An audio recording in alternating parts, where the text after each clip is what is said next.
So Mars in Sanskrit is called Mongol, Mangal, Mongol. And he's a soldier. It is a male. Um, the way that he's described in Vedic is he doesn't have really a brain. He doesn't think. He's all about action. So think stamina, special qualities like courage, desire, anger, scandal, diseases, enemies, opposition, wars, weapons, commander and chief of like an army, controversies. Um, you can do predictions around land, property, immovable properties though. So like not cattle and stuff like that, but like physical land. Um, it also represents younger brothers and relations that are agnate, cognate with like cousins. So mother, father side of cousins. Um, Mongol also represents the bone marrow. So it also represents the head, the brain, forehead, private parts as well. So again, Mars, Mongol, is fiery, fiery, fiery.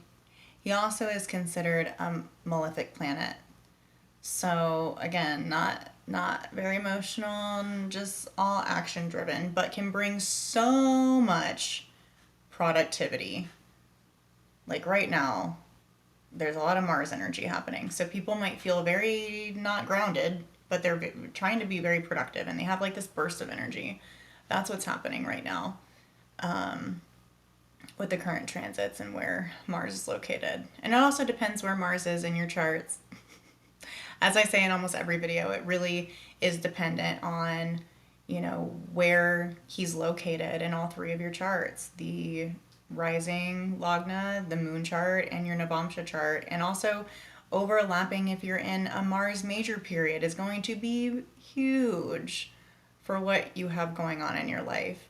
But if you're not in a Mars major or minor period,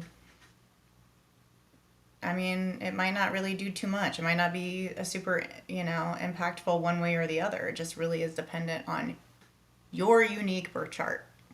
So talk to an astrologer, preferably me, but I'm just happy to help wherever I can. But as long as you're getting to somebody, that's all that matters. Because again, if you want to know more about your Mars placement, especially if, like, for example, I have mine in a stellium in the 12th house, and it's next to Mercury in retrograde, and I have the sun there. So those energies, Mars and Sun, fire, fire, fire.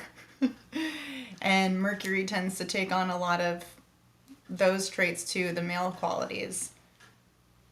But technically, if they're in the same house, they're enemies. So there's a lot that goes into those energy dynamics. So talk to somebody who is a little bit more affluent than ChatGPT. I also, disclaimer, have taken to ChatGPT to ask questions and verify and stuff, and it's not correct, you guys. So just so y'all know, if you're using ChatGPT as a means to look up your chart information and your chart details, they might not fully be accurate. And it's a lot of mixed information because, again, there are tons of different methodologies and ways of going about looking up this information. So some use different techniques than others, and if they're combining it, that could definitely be a wrong reading.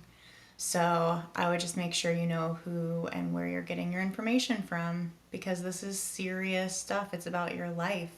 It's about decision making and helping guide you. And if you're getting false or incorrect information, you're not really going to be able to make the right choices for yourself. So that is all I have to say today about Mars. Thanks for watching.